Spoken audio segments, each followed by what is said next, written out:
Shalom, nous allons étudier un passage de Parashat Toldot.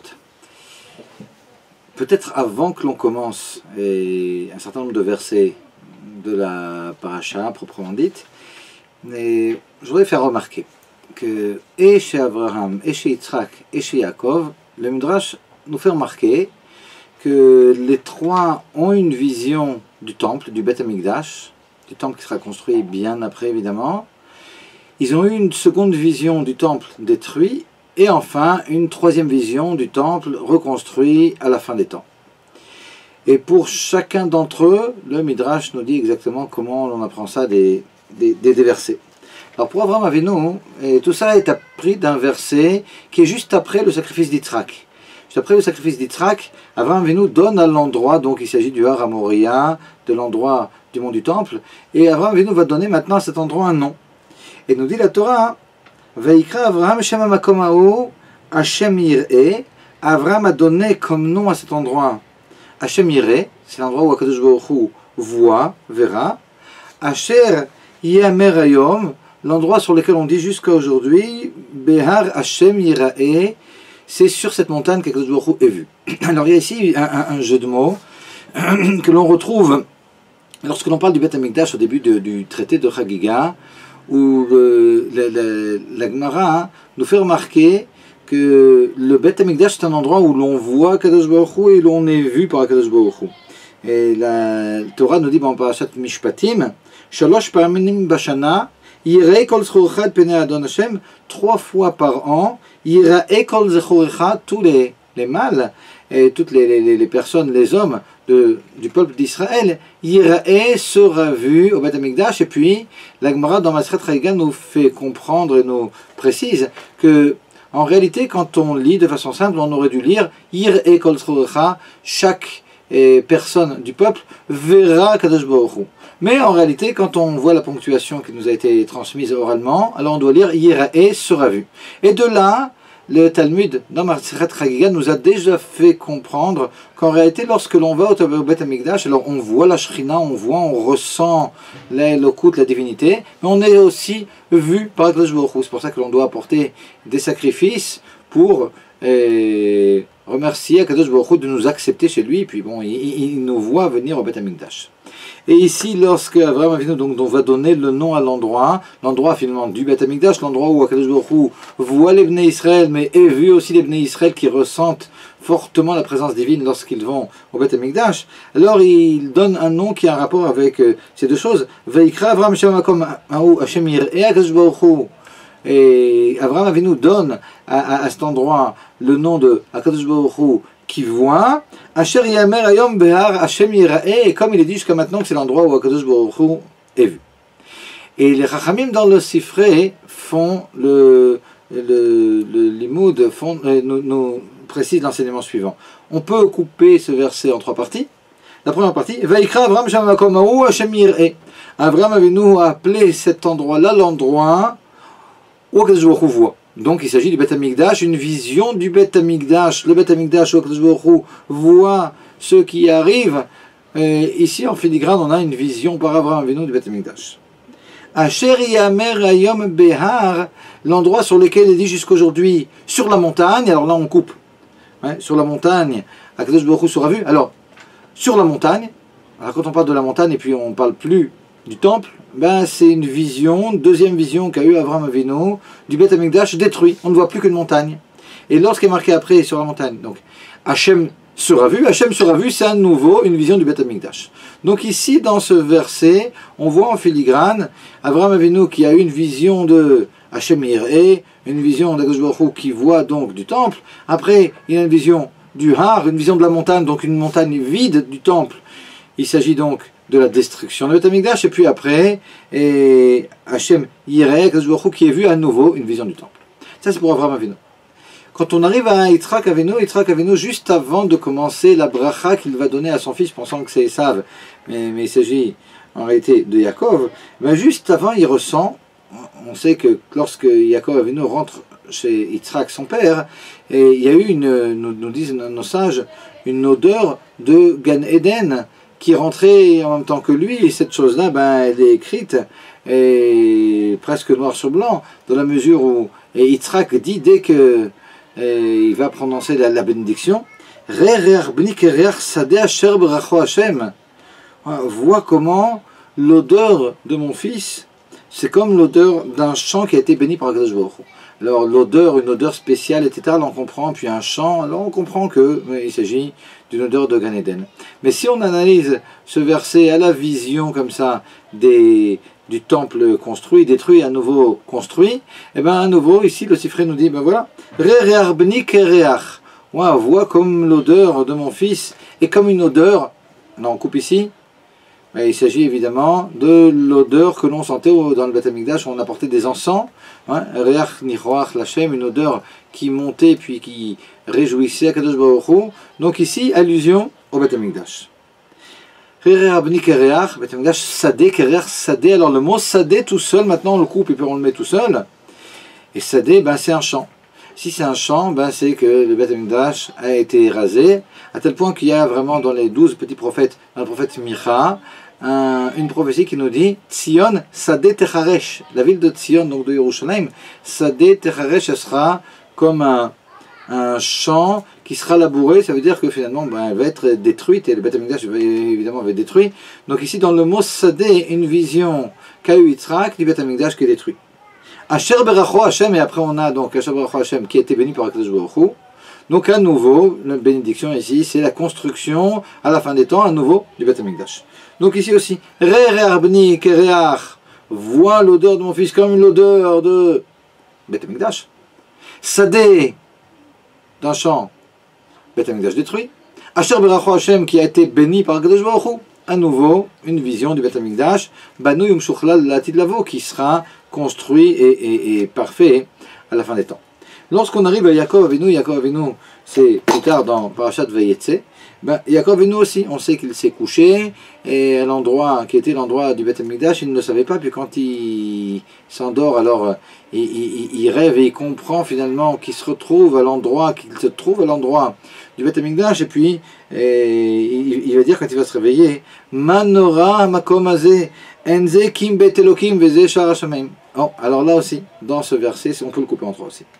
Manora Makomazé, comme il est terrible cet endroit-là, Makomazé, cet endroit-là, l'endroit par excellence, Hamakom, on a déjà vu ce mot-là, lorsque Avraham Avinu voit de loin, il vient pour le sacrifice d'Yitzhak, et puis il voit de loin, Vayar et Hamakom Erachok, il a vu l'endroit par excellence, avec un E majuscule, c'est l'endroit de Har Moria du Beth Amikdash. Donc lorsque Yaakov nous dit Manora Hamakomazé, alors il s'agit de l'endroit du Beth Amikdash, une vision du Beth Amikdash, il dit après Enze Kim Bet Elokim. Alors dans le Pshat, la première explication des mots, Enze Kim Bet Elokim, ce n'est pas, mais uniquement le Beth Amikdash, mais on peut couper comme ça, c'est comme ça que le Sifré. Donc Manora Makom, c'est le Beth Amikdash. Enze, ce n'est pas, alors il y a ici une négation, c'est la destruction du Beth Amikdash. Kim Bet Elokim, ce n'est que le Beth Amikdash, ben nouveau, après le Enze, le Beth Amikdash, vu par Yaakov Avinu en vision, reconstruit la Tila. Donc ici on voit que chacun dans sa parasha, Parashat Veira pour Avraham Avinu, Parashat Toldot pour Yitzhak, Parashat Vayetze pour Yaakov Avinu, chacun a vu le Beth Amikdash, une vision du Beth Amikdash construit, détruit et construit à nouveau la Tila. Et lorsqu'on arrive à notre paracha, alors là on revient maintenant à Yitzhak qui est au milieu, en dehors de ce de cette allusion à ce Beth Mikdash construit, détruit, à nouveau construit que voit Yitzhak Avinu, il y a un certain nombre de versets qui vont parler de façon très très claire des trois Beth Mikdash, comme nous le fait remarquer le Ramban. Et là il va falloir comprendre pourquoi on a besoin pour Yaakov Avinu et de l'allusion dont on a parlé juste avant, et de cette allusion. Alors pour cela, on va dire quelques versets, et on va voir ce que nous dit le Ramban, Nachmanide, sur ces versets. Je suis ici Parashat Toldot, et au chapitre 26, à partir du Pasuk 19. Vayar Pero Avdei Yitzhak ban Nachal, les serviteurs d'Yitzhak ont commencé à creuser dans la plaine. Veim Tseu Sham Be'er Maim Chaim, et ils ont trouvé là-bas une source d'eau vive. Alors déjà à ce niveau-là, le Ramban nous fait remarquer, ah, ils ont vu une source d'eau vive, ben, il y a une allusion ici au Beth Amikdash. Pourquoi? Be'er Maim Chaim, que lorsque l'on parle de Maim Chaim, de l'eau vive, et on retrouve ça dans le livre de Jérémie, au 17e chapitre, et Jérémie nous dit, il se plaint du fait que qui azvu mekor Maim Chaim et Hashem, les Bnei Israël, les enfants d'Israël, ont laissé tomber mekor Maim Chaim, la source de Maim Chaim et Hashem, la source de l'eau vive d'Akadosh Baruch Hu. Et nous fait remarquer le Ramban de quoi il s'agit. Là-bas, Jérémie veut nous faire comprendre que les Bnei Israël, à une certaine époque, ont laissé complètement, ils ont dénigré le Beth Amikdash. Donc ce Mekor Maim Chaim, ce Be'er Maim Chaim, ce pluie ici d'eau vive qui va être creusé par les serviteurs d'Yitzhak, il représente le Beth Amikdash de façon générale. Et maintenant, on va rentrer dans les détails et on va voir qu'il y a 3 puits qui sont creusés. Alors, nous dit le Pasuk, j'en suis maintenant au Pasuk 20. Vayarivu roe grar imoroe Yitzhak lemor lanu amaim vayikra shama be'er esek kitasku imo. Alors, les bergers d'Ograr, donc les bergers étrangers qui étaient là-bas, ils ont commencé à rentrer en pourparlers avec les serviteurs d'Yitzhak en disant non, mais cette eau nous appartient, etc. Et Yitzhak a donné à ce puits le nom de Aïsek. Alors le nom de Aïsek, c'est contestation, c'est protestation quelque part, et c'est ce qui s'est passé ici. Il conteste et il proteste contre l'appartenance de cette eau à Yitzhak Avinu. Nous dit le Ramban Nachmanide, ça, ce premier puits qui est protesté, qui est contesté, et par rapport auquel il y a une protestation qui est contestée, et ce qui représente, c'est le premier Beth Amikdash. Parce que le premier Beth Amikdash aussi, à partir de l'époque de Sancheriv jusqu'à la destruction du Beth Amikdash par Nebuchadnezzar, là aussi il y avait beaucoup de guerres, beaucoup de contestations, puis la vie n'était pas facile jusqu'à ce qu'il soit détruit par Nebuchadnezzar. Et par conséquent, on comprend ici l'allusion dans ce premier puits creusé par Yitzhak Avinu, par ses serviteurs, une allusion au premier Beth Amikdash. On continue au verset 21. Donc on est au chapitre 26, verset 21. Vayarperu be'er acheret. Ils ont creusé un autre puits. Vayarivu gamalea. Et là-dessus aussi, sur ce puits aussi, il y a eu un différend, il y a eu une marloquette, il y a eu des contestations. Vayikra shema sitna. Il a appelé ce puits-là, il est appelé Sitna. Alors Sitna, nous dit Rashi nous dit un mot en français, en ancien français, nuisance. Cette Sitna, c'est la nuisance, on peut dire aussi que c'est une accusation. C'est une accusation, c'est un acte d'accusation, et nous dit le Ramban, mais c'est exactement ce que l'on retrouve par rapport au deuxième Beth Amikdash. Parce que dans le deuxième Beth Amikdash, dans le livre de Ezra, il nous est raconté que lorsque les Bnei Israël vont monter à Yerushalayim à l'époque d'entre les deux Beth Amikdash. Donc on se retrouve un peu avant le moment de Purim.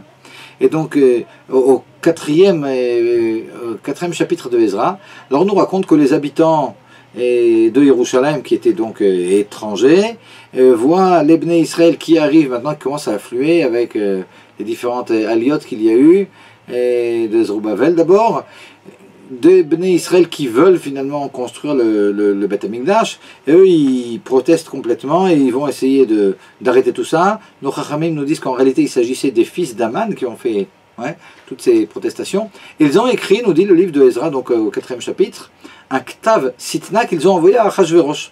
Ils ont écrit une lettre d'accusation dans laquelle ils contestent la construction du deuxième Beth Amikdash. Ils ont envoyé ça à Achashverosh et réellement la construction du Beth Amikdash a été arrêtée pour quelques dizaines d'années jusqu'à finalement qu'il soit construit à l'époque d'Ezra. Et par conséquent, on peut comprendre ce mot Sitna. Le deuxième puits s'appelle Sitna. La lettre qui a été écrite, la lettre d'accusation qui a été écrite et envoyée à Achashverosh s'appelait aussi Sitna. Alors là, le rapport, il est bien clair. Le troisième puits, Pasuk 22, Vayatek Misham Vayarpor Be'er Acheret. Alors il se bouge encore, puisque le premier puits il a été contesté, et sec, le deuxième aussi, Sitna, il a été contesté. Alors il va creuser maintenant un troisième puits. Vayatek Misham Vayarpor Be'er Acheret Velo Ravo Alea. Alors finalement il est allé dans un autre endroit, il a fait creuser Yitzhak Avinu un troisième puits. Velo Ravo Alea, et là-dessus il n'y a pas eu de protestation.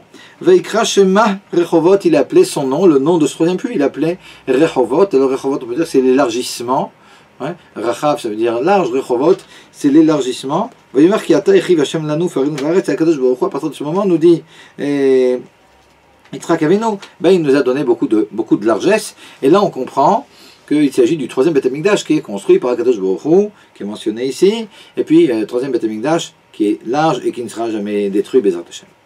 Et là-dessus, donc c'est ce que nous explique le Ramban dans ce passage où il voit de façon très détaillée premier, deuxième et troisième Beth Mikdash qui sont construits par les Bnei Israël, et le troisième, on sait plus la main d'Akadosh Baruch Hu a priori. Et la question qu'on pourrait se poser, il y a ici 3-4 questions qu'on devrait se poser. La première, c'est que on a commencé le cours en disant que Avraham, Yitzhak et Yaakov avaient déjà eu une vision du Beth Mikdash, ils l'ont vu construit, ils l'ont vu détruit, ils l'ont revu construit. Pourquoi on avait besoin à nouveau d'un passage qui nous parle de Beth Mikdash et aussi en petit construit par Yitzhak Avinu? Ouais, ces visions d'Avraham, Yitzhak et Yaakov ne suffisaient pas. Deuxième question, comment se fait-il que la construction du Beth Mikdash, ici, elle soit illusionnée par des puits? Qu'est-ce qu'il y a de spécial dans le puits? En quoi le puits il rappelle le Beth Mikdash? Troisième question, pourquoi toute cette histoire de puits en rapport avec le Beth Mikdash, c'est quelque chose que l'on retrouve spécifiquement chez Yitzhak Avinu. Pourquoi pas Avraham Avinu, pourquoi pas Yaakov Avinu? Peut-être en passant, on abordera encore quelques petits points, quelques questions. Mais déjà pour répondre à la première question, pourquoi on avait besoin des allusions dont on a parlé pour Avraham, Yitzhak et Yaakov, et à nouveau maintenant, cette histoire de puits. En réalité, Avraham, Yitzhak et Yaakov, bon, c'est important que les trois aient vu ce qui allait se passer avec leur fils. Mais en tout cas, ça ne suffisait pas. Parce qu'on a déjà parlé d'un principe qui revient souvent chez Nachmanide dans ses commentaires sur le livre de Bereshit, de Maaseh Avot, Siman Lavanim. Ce qu'ont fait nos pères, c'est un signe, et plus qu'un signe, c'est même quelque chose qui va être la cause de tout ce que les enfants d'Israël jusqu'à la fin des temps pourront faire. C'est-à-dire qu'en réalité, pour avoir les forces de faire Torah, Mitzvot, et tout ce qui est en rapport avec ça, et la conquête d'Eretz Israël, et tout ce qui est possible et imaginable, la sortie d'Égypte, toutes ces choses-là, il fallait qu'on les retrouve chez nos pères. La sortie d'Égypte, avec tout l'argent de l'Égypte, c'est en allusion chez Avraham Avinu qui va aussi en Égypte avec sa femme et qui ressort avec des cadeaux. C'est grâce à ça que finalement les enfants pourront aussi sortir d'Égypte, et sortir d'Égypte avec l'or et l'argent de l'Égypte. Et c'est vrai pour tout ce qui a été fait, la conquête d'Eretz Israël, et tout ça on le retrouve par des actes qui ont été faits par Abraham, Yitzhak et Yaakov. Et par conséquent, lorsque l'on parle des Avot, Abraham, Yitzhak et Yaakov, qui ont vu le Beth Mikdash construit, ils l'ont vu détruit, ils l'ont vu construit. Il s'agit uniquement d'une vision, il ne s'agit pas d'un maasé, d'un acte qui a été fait par eux. Par conséquent, par rapport à ce principe de maasé avot, siman avanim, ça ne suffit pas encore. Maasé avot, siman avanim, il faut qu'il y ait un maasé, il faut qu'il y ait une action, et donc il fallait absolument que Yitzhak Avinu fasse quelque chose de bien spécial pour permettre finalement, dans les générations futures, au Bnei Israël de pouvoir construire le premier, le deuxième et le troisième Beth Mikdash. Mais pourquoi un puits? Qu'est-ce que ça de spécial un puits? Lorsque l'on étudie la Mishnah de Mikvaot, et aussi dans la Halacha, il y a un siman, un grand chapitre, un énorme chapitre, dans le Shulchan Aruch Yoreh De'ah, le chapitre 201, qui traite des lois du mikvé. Ouais, il y a juste un chapitre, mais qui est très long. Et dans ce chapitre, on apprend qu'il y a deux notions qui concernent le mikvé. Alors, il y a deux types de mikvé. Il y a un mikvé qui est la construction de l'homme. C'est-à-dire qu'on va faire un trou, on va faire un trou dans le sol, puis on va faire des canalisations de façon à ce que l'eau de pluie puisse arriver jusqu'à ce trou, ou bien on aura toutes sortes de façons de la faire venir, de faire venir de l'eau. Évidemment, on ne peut pas puiser de l'eau, puis après la jeter là-bas. Pour qu'un mikvé soit mikvé, il faut absolument qu'il y ait de l'eau qui arrive, mais qui n'ait pas été puisée. Mais bon, c'est quelque chose en soi, on peut construire un mikvé et le remplir d'une certaine façon. Ça, c'est le mikvé classique. Mais il y a autre chose, il y a les sources d'eau vive. Et lorsque l'on a une source qui sort comme ça de terre, et puis qui vient à quelque chose de tout à fait naturel, bon, aussi on peut se tremper dans une telle source et devenir, lorsque l'on est impur, devenir pur. Il y a même un avantage à ces sources, et il y a 3 endroits où l'on voit que la purification n'est possible pour certaines impuretés uniquement que par une source d'eau vivante. Alors le Zav, par exemple, Hein.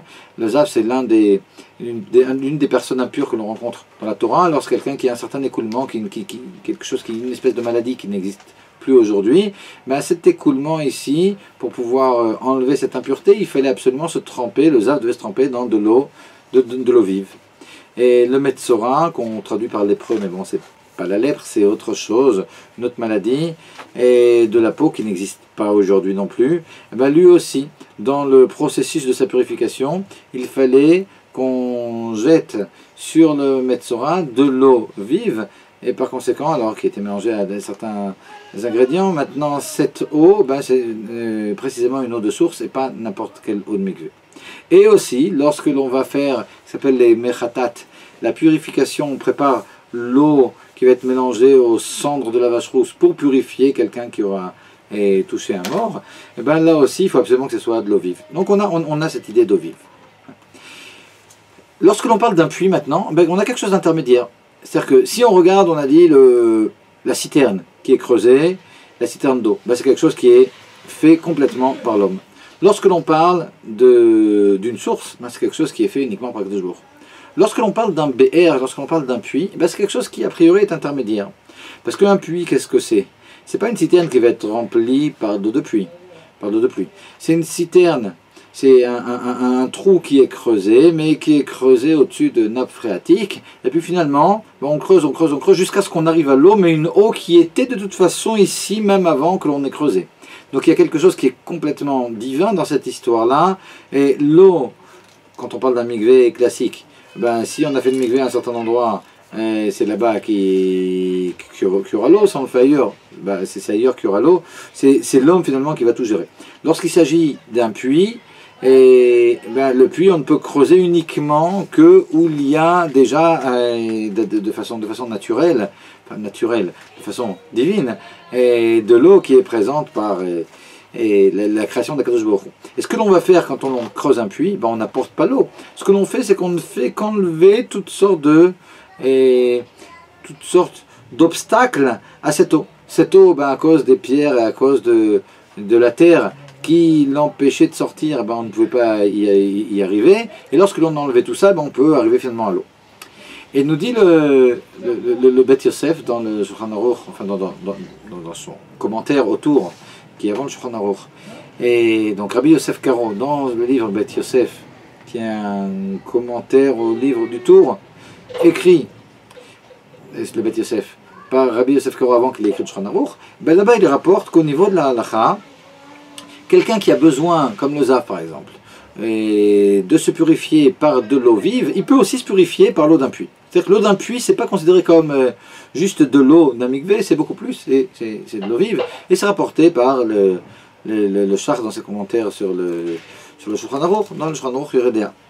Et donc on comprend qu'il y a quelque chose de bien spécial dans ce puits. Dans ce puits, on a finalement un mélange de deux choses. On a un mélange de travail de l'homme, et on a un mélange de présence divine très très très marqué, comme l'on voit dans l'autre source. Ben, c'est exactement ce qu'il faut pour le Beth Amikdash. Parce que dans Parashat Trouma, lorsqu'Akadosh Baruch Hu nous demande de construire le Mishkan qui sera l'ancêtre du Beth Amikdash, il nous dit Ve'asuli Mikdash ve'shachanti betocham. Il y a ici deux parties. Ve'asuli Mikdash, il faudra que vous me fassiez un Mikdash ve'shachanti betocham, et alors je résiderai en vous. Ve'asuli Mikdash ve'shachanti betocham. Il y a ici deux parties. Ve'asuli Mikdash, c'est le travail que vous allez faire qui demande énormément d'efforts, et uniquement en récompense à ces efforts et en comme conclusion, comme chose qui sortira de tous ces efforts, eh bien, il y aura finalement la présence divine qui va se dévoiler. Et souvent même sans rapport. Il arrive qu'on fasse, c'est vrai dans la vie de tous les jours aussi, toutes sortes d'efforts dans toutes sortes de domaines. Ben, ces efforts ils sont demandés par Akadosh Baruch Hu. Finalement, ben, les fruits très souvent ils ne seront pas directement en rapport avec nos efforts, mais il fallait faire ces efforts, puis Akadosh Baruch Hu après il fait ce qu'il sait qu'il doit faire. Et donc cette idée de Beth Amikdash, elle nécessite quelque chose qui ressemble au puits, où il y a une yegia, il y a des efforts qui sont très très grands, et à la fin, ben on arrive, le fruit des efforts, c'est arriver à quelque chose qui est complètement divin, qui était déjà présent. Dans le puits, c'est l'eau qui va jaillir. Dans le Mishkan, l'Asuli Mikdash, donc on a fait tout ce qu'il fallait, et tout d'un coup, Veshachanti Betocham, mais Akadosh Baruch Hu finalement se dévoile. Et plus que ça, il arrive que cette yegia, ces efforts, ce travail qui est demandé. C'est pas uniquement un effort physique, c'est beaucoup plus que ça. Et par rapport au Beth Amikdash, on a un verset dans Parashat Re'eh qui nous dit et les shirno tidreshu uvata shama. Les shirno tidreshu, le Beth Amikdash, le Mishkan, c'est quelque chose que vous devez demander, uvata shama, et puis vous y arriverez. Quelque part, il y a le besoin de demander le Mishkan, les shirno tidreshu uvata shama. Mais demander, alors ici le mot tidreshu, en réalité, il a deux caractères, il y a deux significations à ce mot. Il y a le fait de l'idrosh, un idoresh, j'exige, mais aussi l'idrosh, faire une dracha, c'est faire finalement un limoud, faire une étude. Le fait de se casser la tête pour avoir quelque chose, c'est aussi une drisha. Donc lorsque l'on parle de la drisha du Beth Amikdash, cette drisha du Beth Amikdash, les shirnot idrechu vatashama, nous dit le Sifré, on apprend de là qu'il faut absolument se casser la tête quant au Beth Amikdash. Alors encore une fois, c'est pas uniquement le fait de le demander à Kadosh Baruch Hu qui est extrêmement important, c'est vrai, mais c'est aussi le fait de faire des efforts, et puis c'est cette yegia ici qui est donc ces efforts, et par rapport à quels sont les détails de la construction du Beth Amikdash, où doit se trouver le Beth Amikdash, où est-ce que doit être l'autel, le misver dans le Beth Amikdash, toutes ces choses-là, sont des efforts, et le Sifré continue, et nous dit que ces efforts, ils ont été faits par David Amelech. Mais peut-être avant, le Rabbi, dans une sikha où il parle de tout ce développement dont je parle, il fait remarquer que, apparemment, la raison pour laquelle le Mishkan, le sanctuaire, donc le sanctuaire que l'on trouve dans le désert, et qui nous a accompagnés pendant les 40 ans du désert, et puis après pendant 440 ans, parce que la construction du premier Beth Amikdash c'était 480 ans après la sortie d'Égypte, donc pendant 480 ans on n'a pas eu de Beth Amikdash encore. Celui construit par Shlomo HaMelech, c'est 480 ans après la sortie d'Égypte. Mais on avait ce Mishkan, 40 ans dans le désert, puis après 440 ans dans plusieurs endroits en Eretz Israël, à Gilgal, à Nov, à Shiloh. Il était aussi à Yerushalayim à un moment, apporté par David Amelech. Et ce Mishkan, il n'a jamais été vu comme une résidence fixe d'Akadosh Baruch Hu. Akadosh Baruch Hu, dans les versets, lorsqu'on le rencontre, que ce soit dans la Torah, que ce soit après chez les prophètes, mais il parle toujours du Beth Amikdash qui est une résidence Keva, une résidence permanente d'Akadosh Baruch Hu, alors que le Mishkan c'est considéré comme une résidence temporaire d'Akadosh Baruch Hu. Et pourquoi une résidence temporaire? Alors le Rabbi nous fait remarquer, c'est parce que le Mishkan, toutes les lois du Mishkan, elles ont été complètement dites par Akadosh Baruch Hu. Il n'y a pas eu de Yegia, il n'y a pas eu d'effort de la part du Ham Israël. Quand on était dans le désert, on pouvait se la couler douce, on étudiait, et puis tout nous venait du ciel, et la manne, etc. Il n'y a pas énormément d'efforts qui étaient exigés. Et donc s'il n'y a pas d'efforts, la présence divine, elle ne peut pas être comme elle est finalement lorsqu'il y a des efforts. Et plus il y aura d'efforts, et plus la présence divine sera grande, on va revenir sur ce point-là. Et par conséquent, le Mishkan, le sanctuaire, ça ne suffisait pas. Et il y a eu donc le premier Beth Amikdash. Et pour le premier Beth Amikdash, il y a quelque chose qui est intéressant. Le Sifré nous fait remarquer, le premier Beth Amikdash, on sait qu'il a été construit par Shlomo HaMelech, par le roi Salomon. Mais en réalité, avant le roi Salomon, on apprend dans le livre de Shmuel, et puis plus en détail dans le livre d'Ivrei Yamim, que David Amelech voulait construire ce Beth Amikdash. Mais seulement, il a été empêché. Akadosh Baruch Hu lui a dit non, c'est pas à toi à le construire, ça sera à ton fils à le construire. Mais quand on regarde dans Divrei Yamim, on voit que les fondations, par exemple, du Beth Amikdash ont été, faites par David Amelech. Et si on lit dans Teilim, tel que le Sifré nous demande de lire, on comprend qu'il y a tout un travail qui a été fait, un travail intellectuel, de Yegia, des efforts très très forts, donc qui rappellent cette construction, le fait de creuser ce puits avant d'arriver à l'eau vive, ça a été fait par David Amelech lors du premier Beth Amikdash, comme nous dit comme ça, si vous regardez le Teilim, le psaume 132, alors vous pouvez le lire comme ça traduit, je vais vous le lire, le début. Shira Ma'alot Zechor Hashem David et Kol Unoto Asher Nishbal Hashem Nadar Lavir Yaakov. David Amelech nous dit ici ce psaume a juré à Kadosh Baruch Hu Imavo Be'oel Beti Me'ele Aleres Yetzua Imeten Shenat Le'enai Lafapait Tnuma Ad Emtsa Makom Lashem Mishkanot Lavir Yaakov. David Amelech a juré à Kadosh Baruch Hu qu'il n'habiterait jamais lui-même, David, dans une maison qui sera fixe tant qu'il n'aura pas Ademtsa Makom Lashem Mishkanot Lavir Yaakov, tant qu'il n'aura pas trouvé un endroit pour Kadosh Baruch Hu. Alors il se trouve que David Amelech, qui habitait donc dans Ir David, et on en reparlera Bezrat Hashem à l'occasion. Ir David n'est pas ce que l'on appelle aujourd'hui Ir David. Ir David, c'est l'endroit où il y a la sépulture de David Amelech aujourd'hui. Ouais, on pourra parler de ça à l'occasion de Bezrat Hashem avec des preuves à l'appui. Toujours est-il, Ademtsa makom lachem et mishkanot lavir Yaakov, je ne me construirai une maison uniquement que lorsque j'aurai trouvé un endroit pour Kadosh Baruch Hu. Alors finalement, David Amelech a peut-être trouvé l'endroit, mais il n'a pas fini le travail de la construction du Beth Amikdash, ça lui était impossible, puisque Kadosh Baruch Hu a demandé que ce soit Shlomo Amelech finalement qu'il construise, et donc David Amelech n'a jamais eu un vrai palais. Toujours est-il, on voit ici, Ademtsa makom lachem mishkanot lavir Yaakov, nous dit le Sifré, que David Amelech s'est cassé la tête et n'a pas dormi jusqu'à ce qu'il trouve makom lachem, l'endroit pour Kadosh Baruch Hu. L'endroit pour Kadosh Baruch Hu, on le connaît, c'est l'endroit où Kadosh Baruch Hu, nous dit le Rambam, a pris la terre pour créer Adam Arishon, et puis c'est là-bas qu'il y a eu le sacrifice d'Yitzhak, etc. C'est vrai, mais lorsqu'il y a eu la galoute, et puis qu'on est revenu après en Eretz Israël, et jusqu'aux guerres qui ont été faites à l'époque de David Amelech avec Yoav, il y avait le Yevoussi, il y avait encore des étrangers qui habitaient à Yerushalayim, et donc savoir précisément l'endroit du Beth Amikdash puis l'endroit du Mizbeach, c'était quelque chose qui demandait énormément de Yegia, énormément d'efforts, énormément de limoud, d'études, et c'est ce qu'a fait David Amelech. Donc chez David Amelech, on retrouve cette chose-là, et nous dit le Sifré, malgré le fait que l'endroit du Beth Amikdash, en fin de compte, il est toujours dévoilé par un prophète, mais d'abord, il faut absolument qu'il y ait une Yegia, il apprend ça, une Yegia, c'est-à-dire un travail, et il apprend ça de ce Teilim quant à David Amelech. Et si on continue, alors on a parlé que, on a dit que pour le sanctuaire qu'il y avait dans le désert, pour ce qui s'appelle le Mishkan, il n'y a pas eu ce travail, et c'est pour ça que ça n'a pas été finalement une demeure, pour Akadosh Baruch Hu, une demeure permanente. En ce qui concerne le premier Beth Amikdash, on voit qu'il y a eu vraiment des efforts qui ont été faits. Mais après, lorsque l'on voit le livre de Melachim, le livre des rois, au 7e chapitre, il y a tous les détails finalement de la construction du Beth Amikdash qui seront donnés à Shlomo Amelech en fin de compte. Donc il y a eu des efforts faits par David Amelech jusqu'à un certain point. Mais plus on avance, quand on arrive maintenant au deuxième Beth Amikdash, après évidemment il y a eu la destruction du premier, lorsque le deuxième Beth Amikdash va être construit par Ezra, alors là c'est quelque chose qui est complètement différent.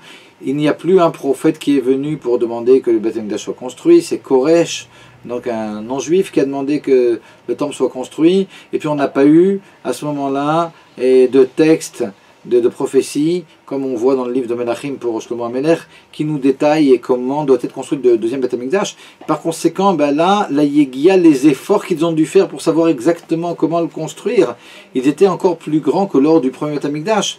Et par conséquent, dans la mesure où les efforts sont plus grands et que l'on a dit que la présence divine, elle était proportionnelle aux efforts, quelque part, on nous fait remarquer que la présence divine, que ce soit dans l'espace ou dans le temps, était plus importante qu'au premier Beth Amikdash. Alors même s'il n'y avait pas tous les miracles que l'on retrouve au premier Beth Amikdash, mais la présence divine, elle était pendant 420 ans, plutôt 410. Le deuxième Beth Amikdash était un peu plus grand que le premier. Par conséquent, on retrouve quelque chose qu'il y a en plus dans le deuxième, qui n'est pas dans le premier. Alors, si on comprend ça, alors déjà on a compris, on s'était posé, la première question était pourquoi on avait besoin de cette sorte de puits, parce qu'il fallait qu'il y ait un maassé, il fallait qu'il y ait quelque chose qui soit actif, une action faite par Yitzhak Avinu pour donner la possibilité au fils de construire après le Beth Amikdash, ça on a déjà dit. Pourquoi Dafka, pourquoi précisément un puits? Un puits aussi on a compris. Parce que dans un puits on a ces deux aspects de Ve'asuli Mikdash, un travail, Ve'shachanti Betocham, un dévoilement divin, comme fruit de ce travail. Pourquoi il s'agit d'Afka de Yitzhak Avinu qui a besoin de faire ce travail? Là aussi on peut comprendre, on sait que Avraham, Yitzhak et Yaakov, Avraham il représente le chesed, c'est-à-dire la bonté, le fait de donner. Yaakov, et nous, ce qui représente, c'est les efforts, c'est la avoda. Alors la avoda, on explique souvent qu'il s'agit de la tfila, la prière. La avoda, il y a aussi le fait d'exiger de soi énormément. Et la avoda, c'est un rapport, c'est un rapport aussi avec la gvura. La gvura, cette rigueur. Et Zeu Gibor, Akovesh et Titzro, qui est le rigoureux, c'est celui qui se contient. Donc se contenir, ici il s'agit d'efforts qui sont faits par l'homme, d'efforts sur sa personnalité, quelque chose de bien précis. Mais cette avoda, ce travail qu'on retrouve dans cette yegia, et ces efforts qui sont faits pour creuser le puits, évidemment c'est en rapport avec la personnalité de Yitzhak Avinu. On comprend pourquoi ces puits ont été creusés par Yitzhak Avinu, parce que les efforts exigés pour la construction du Beth Amikdash, ils ont un rapport avec celui-là de nos trois pères, Yitzhak Avinu Dafka. Maintenant, juste un petit point. Et quand on regarde le troisième Beth Amikdash, qui est mentionné ici, on a dit, dans le troisième puits, alors il y a quelque chose d'un peu surprenant. Et Vayatek Misham Vayarpor Be'er Acheret, Velo Ravu Alea, Vayikra Shema Rechovot. Donc il est allé après les deux premiers puits, et Essek et Sitna qui n'ont pas vraiment donné. Alors il va un peu plus loin, il a donc construit le puits auquel il a donné le nom Rechovot. Vayomer Kiata Echiv Hashem Lanu, maintenant Kadosh Baruch Hu nous a donné beaucoup de largesse. Rabbeinu Bechaye, qui était un élève du Ramban de Nachmanide, dans ce commentaire, il nous fait remarquer que c'est le seul puits pour lequel le nom d'Akadosh Baruch Hu est écrit. Ichiv Hashem Lano, Akadosh Baruch Hu, ici, qui n'était pas mentionné dans le premier et dans le deuxième. Et il nous dit, c'est un rapport avec le troisième Beth Amikdash, parce que le troisième Beth Amikdash, comme nous dit Rashi dans Maseret Sukkah, et le troisième Beth Amikdash, Banu Yum Shuchlal Yavo Milmala, le troisième Beth Amikdash, construit directement, il descendra du ciel, etc. Donc la place d'Akadosh Baruch Hu, elle est très grande. Mais a priori, ça contredit tout ce qu'on a dit. Parce qu'a priori, on a dit que plus les efforts de l'homme étaient grands, et plus la présence divine elle est grande. Et puis ici, on voit que Akadosh Baruch Hu finalement. Dans le troisième puits, et on voit le nom d'Hachem, et on voit le troisième Beth Amikdash qui est déjà prêt, puis il doit descendre d'en haut. On pourrait se poser la question, 2 minutes, alors, où sont ces efforts? Mais en réalité, c'est vraiment pas une question. Parce qu'on sait que, comme on explique dans la Haggadah de Pessah, Kol Yemei Chayecha Le'avi Limot Mashiach, tout ce que l'on fait pendant toute notre vie, c'est pour faire venir le Mashiach. Et par conséquent, lorsque l'on va travailler, tout ce travail qui a été fait depuis la destruction du deuxième Beth Amikdash, pendant 2000 ans, toute cette yéguia, tous ces efforts qui ont été faits par l'homme Israël, toutes ces souffrances, et tout ce limoud, et toutes ces mitzvot, tout ce qui a été fait finalement, et puis que l'on continue à faire, et Bezrat Hashem, de façon très proche, le troisième Beth Amikdash va être construit, mais en réalité, cette yéguia, elle est présente, elle est plus présente encore qu'elle ne l'a jamais été dans toutes les générations qui ont précédé, parce qu'on n'a jamais eu autant de temps entre, on a dit, le Mishkan et le premier Beth Amikdash, il y a eu 480 ans. Entre la destruction du premier et la construction du deuxième Beth Amikdash, il y a eu 70 ans uniquement. Mais ici, depuis la destruction en l'an 68 de l'ère chrétienne jusqu'à aujourd'hui, pratiquement 2000 ans depuis la destruction du deuxième Beth Amikdash, on comprend que les efforts ici sont incroyables. Et si l'on comprend que ce que l'on reçoit finalement en fin de compte, c'est en rapport avec ces efforts, on comprend que le troisième Beth Amikdash, il sera bien spécial, Bezrat Hashem. On n'a plus qu'à demander de façon très pressante à Kadosh Baruch Hu qui dise d'aille à toutes nos souffrances, et que déjà aujourd'hui, avant que vous ayez fini de voir ce cours Bezrat Hashem, que l'on entende que le Mashiach est arrivé et que la construction du Beth Amikdash est déjà entamée. De bonnes nouvelles, Bezrat Hashem.